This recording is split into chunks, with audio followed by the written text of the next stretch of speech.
Assalamualaikum warahmatullahi wabarakatuh. Selamat pagi teman-teman semua. Jadi perkenalkan kami dari kelompok 4 dengan beranggotakan 4 orang. Saya sendiri sebagai moderator Kilan Suri, kemudian ada teman saya Indayanti Warubu sebagai pemateri, ada Jessica Alexia Putri pemateri juga, kemudian ada Karina Dwi Rahayu sebagai pemateri.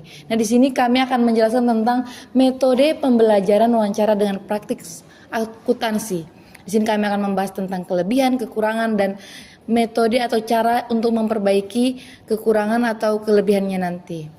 Nah, mungkin bisa langsung saja dari pemateri pertama, yaitu Saudari Indayanti Waru. Kepada saudari dipersilakan.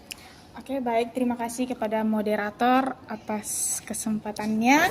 Nah, di sini saya akan menjelaskan kelebihan mengenai wawancara.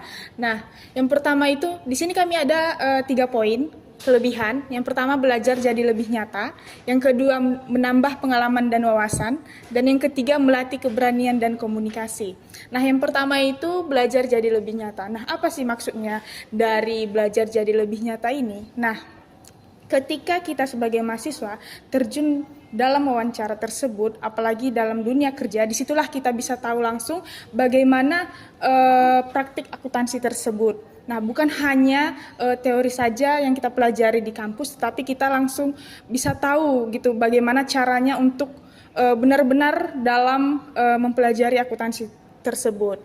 Nah, yang selanjutnya nomor 2 ada menambah pengalaman dan wawasan. Nah, di sini maksud dari menambah pengalaman dan wawasan ini, ketika kita wawancara, pastinya orang tersebut akan menjelaskan kepada kita bagaimana praktik akuntansi itu tersebut di dalam dunia kerja. Nah, di situ kita pastinya akan menambah wawasan kita dan juga pengalaman kita. Nah, selanjutnya melatih keberanian dan komunikasi. Nah, pastinya kita wawancara itu kita kadang grogi, terus malu-malu. Nah, disinilah terbentuklah keberanian kita. Disinilah kita berlatih dalam wawancara tersebut. Bukan hanya sekedar wawancara, tetapi juga menambah keberanian kita dan juga melatih public speaking kita. Oke, baik, terima kasih. Saya serahkan kepada moderator.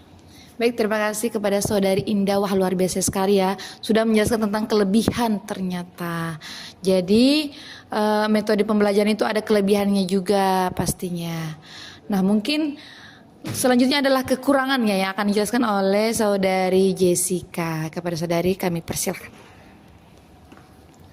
Teman-teman, selanjutnya itu ada kekurangannya, yang dimana kami ada 3 poin. Yang pertama itu ada waktu dan wawancara terbatas. Nah, waktu dan wawancara terbatas ini terkadang kami saat mewawancara itu tidak semua karyawan atau pelaku usaha memiliki waktu yang banyak untuk bisa diwawancarai, karena mereka juga memiliki kesibukan masing-masing kan untuk melayani customer mereka. Selanjutnya itu ada pelaku usaha cenderung meminta surat izin, yang dimana saat kami meminta izin untuk melakukan wawancara, banyak sekali pelaku usaha yang minta surat izin dari kampus karena mereka ingin bahwa wawancara itu bersifat aman dan juga resmi. Yang selanjutnya itu ada susah mencari narasumber, yang dimana itu saat kami mencari pelaku usaha untuk diwawancarai, banyak sekali yang menolak kami karena mereka juga memiliki kesibukan mereka masing-masing untuk mereka lakukan di usaha mereka. Mungkin penjelasan dari saya sekian, saya kembalikan ke moderator. Terima kasih kepada saudari Jessica. Jadi tadi udah dijelaskan kekurangannya, ternyata susah juga mencari narasumber ya. Wah, itu salah satu tantangan sih dari kami kalau mau mewawancarai pelaku usaha atau usaha-usaha yang ada di contohnya di Jogja. Nah, mungkin selanjutnya adalah cara memperbaiki atau perbaikan untuk metode wawancara dengan praktis akuntansi. Itu seperti apa? Mungkin bisa dijelaskan oleh Saudari Karina Dwi Rahayu. Kepada saudari dipersilakan. Oke, baik. Selanjutnya saya akan menjelaskan tentang perbaikan dari kekurangan-kekurangan yang telah dijelaskan oleh Saudari Jessica tadi ya. Nah, yang pertama itu membuat surat izin wawancara dari kampus.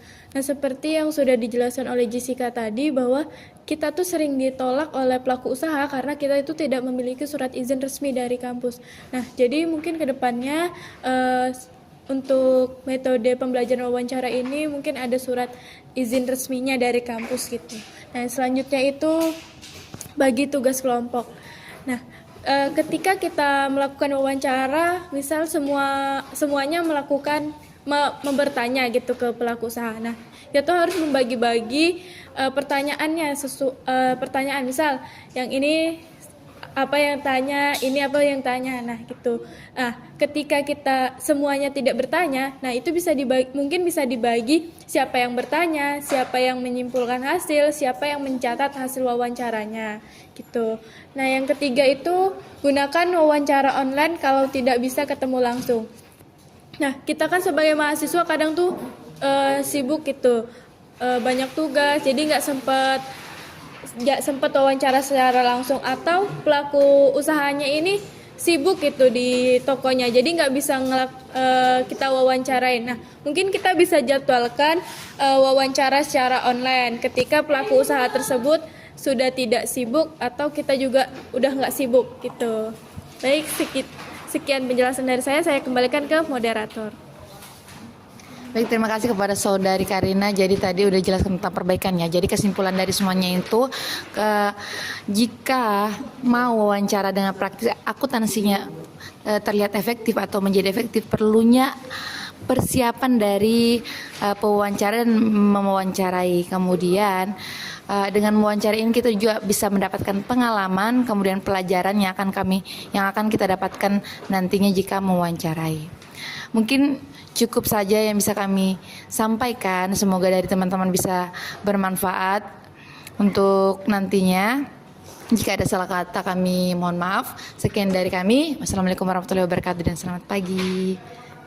Terima kasih.